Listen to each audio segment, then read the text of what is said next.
So thanks for coming in today, Sarah. It's so great to have you in here to talk about how you're dealing with the COVID-19 pandemic and also how you're thinking about your recovery.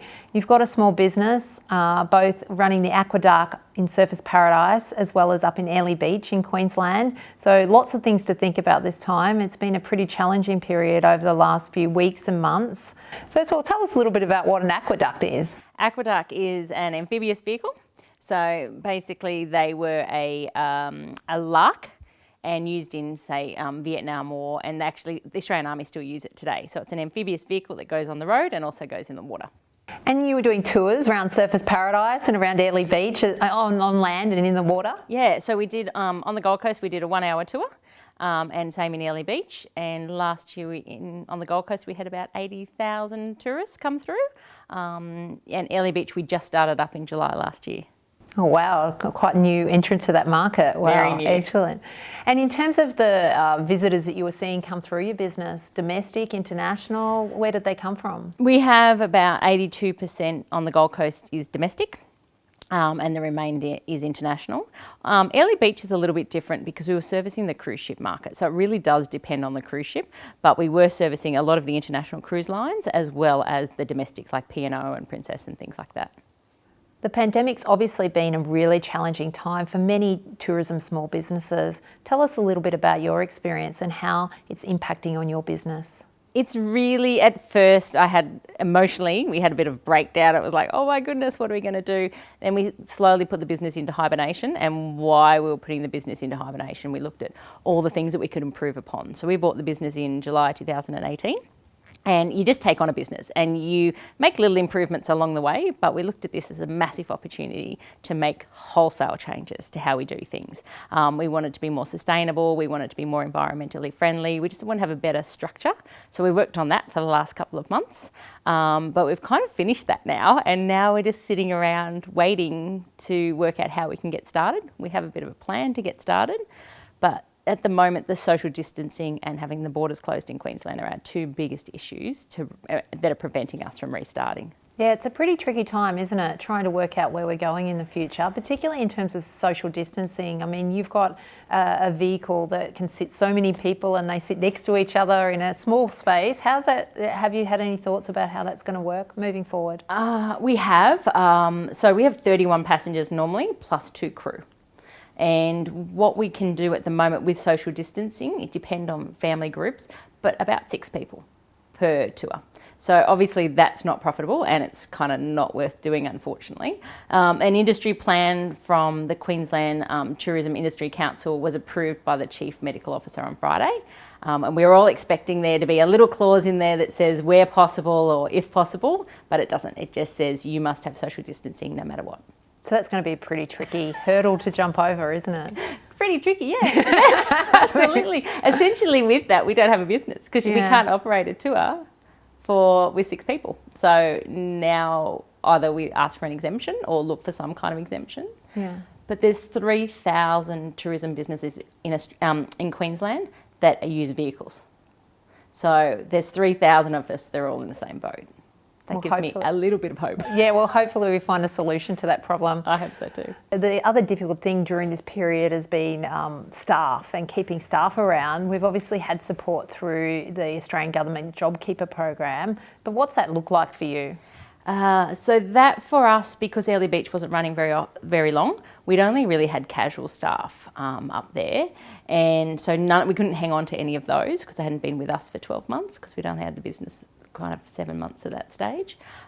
For the Gold Coast, we lost 50% of all of our staff because they were also casuals. So uni students and things like that worked with us during holiday times. We've kept 10 and all 10 of those, including myself and my husband, were all on JobKeeper. Wow, lucky for that. Yes, thank goodness for that. The tourism industry is pretty resilient. We're often used to dealing with many crises, such as floods, cyclones, earthquakes, as well as terrorism events and economic recessions. Tell me a little bit about how this particular crisis, the COVID-19 pandemic, is different. The key difference for all of us is it's the whole world. You know what I mean? So when September 11 happened, yes, planes stopped for a period in time, but Australia got back on board quite quickly after that. I don't think our planes even stopped for a day at that stage, but international travel stopped momentarily. But it all got started again quite quickly. Even with bushfires, they have a tendency to be regionalised. The fact that this is the whole world and this is everyone and the whole of Australia is essentially shut down, it's having a broader impact, and it's impacting not just tourism, but it's impacting everyone. And when you're thinking about how to plan your recovery strategy, there's so much information out there and so many different sources. How do you pick through that and work out what's important, what's real, and how you could use that to kind of plan where you move forward to? It is a little difficult because there's obviously industry things, there's government things, there's all levels of government, and everyone's providing you with information. And then we've got business mentors as well. Essentially what we're doing is we're picking through things that are industry orientated, and then we're also looking at how we can get some government support. But we're talking a lot amongst our network of who's got what and who's doing what and how are you doing that. So we've all even shared all of our risk assessments to start on how we're going to open back up. We've shared that, how that's gone. So it's kind of a bit from everywhere to piece it all together. Did you have those relationships before this started to happen, or have they kind of grown and developed, or are they new relationships? Bit of both, actually. So I guess relationships, when you're running a business, everyone's busy. So you see people from time to time. But now that we have this unlimited amount of time available, we've seen and talked to each other on a pretty much a daily basis. And if something new's come out, somebody will distribute it and call everyone and go, hey, have you seen this? It's got that. So those relationships have definitely got stronger. And it's been, I guess, keeping us all up and keeping us all going. And we're seeing from the information that has come out, it's going to be a staged approach to reopening. Obviously now in Queensland, people can travel around the state, and a lot of other countries it's around the province or around sort of the regional sort of area. Hopefully down the track there's interstate travel, so people coming up, particularly from major population centres out of Sydney and Melbourne, are really important, but still quite in terms of the number of cases down there is still quite significant compared to Queensland. And then obviously international borders. Can you talk a little bit about how you're thinking through this staged approach? Will Queensland be enough for you, or do you need interstate? And then what about international moving forward? Queensland, it's hard because Queensland won't be enough in terms of our normal business model. But if we can only take 4 people on a tour, then Queensland would definitely be enough. So it's a little bit, yeah. But essentially, if we want to get back to normal, we need the southern states, definitely. Sydney and Melbourne, majority of our business comes out of those 2 areas, especially Western Sydney, Western Melbourne, even Newcastle and the Central Coast. So those areas are all the ones that usually come to the Gold Coast for holidays. So I imagine, I'm hoping by September school holidays, we'll be seeing those major population centres coming back to the Gold Coast. And then hopefully, I would imagine January, February, we'd start seeing more of the internationals. But I think the federal government are going to be very selective on which countries they are. Often there's different ways to tackle a problem. Have you seen others in the industry tackling it different to you? Absolutely. I guess the key factor now is how, from a budgeting perspective and managing money and cash flow, it's going to be difficult. It's going to be a daily kind of juggle to see what works. So we're really pitching ourselves going, we're going to be a startup. You know what I mean? We've gone from 26 staff to 10. So it's going to be a very kind of small business, and we're just going to have to work as hard as we possibly can. There's other businesses that are basically have said they'll come back next year. They've basically mothballed everything and said there's no point in even opening and going through all that cost and all that heartache. We'll just come back then. So part of me thinks that maybe that's a really good idea, but then the other part of me thinks my staff need something to do. You know what I mean? And JobKeeper at this stage is only lasting till September. What happens between September and kind of December? So interesting. And in terms of communication with your customers, what are you doing on your website, and what sort of inquiries have you been getting now over the phone and via email and so forth?